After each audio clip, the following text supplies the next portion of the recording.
应该说是70、80后的朋友接触的比较多，像这样的菜肴现在已经是不多了。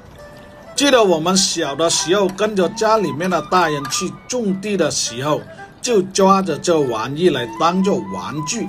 那个时候没有人喜欢吃这东西的，原因有2个，一是费油，二是费酒。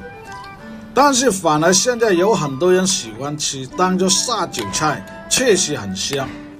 清洗过后了，再给它准备一些配料，香葱、蒜米、辣椒，全部把它切碎。接下来开始表演，先把锅烧热，加入适量的冷油。在油炸的过程当中，油温不需要很高，控制在150度左右就可以了。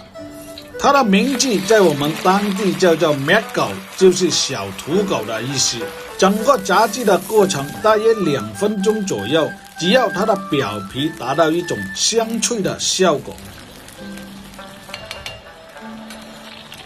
炸至它漂浮到油面上的时候，说明里面的水分已收干，达到一种香脆的效果。这时候可以倒出，沥干油了以后，再把备好的料头放到锅里面煸炒出香味，然后再把灭狗放到锅里面一起同炒，再给它撒上适量的味椒盐粉，翻炒均匀了以后即可出锅装盘。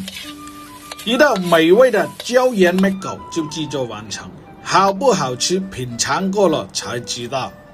除了这个，还有更好的东西在后面。我梁师傅呢，除了做菜以外，每一年都会空出一些时间出来做自己喜欢的东西。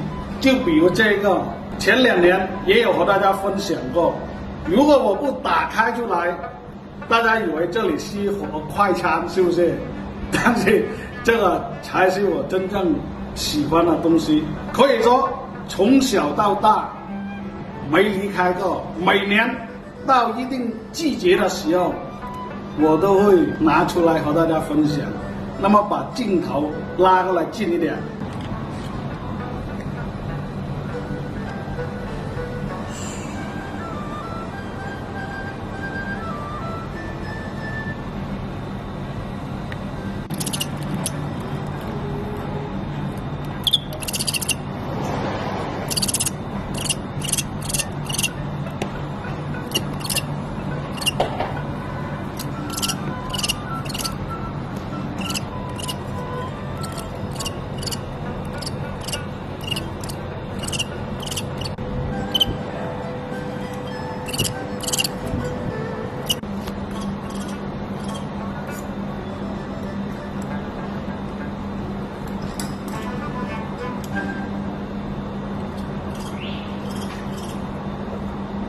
不烟。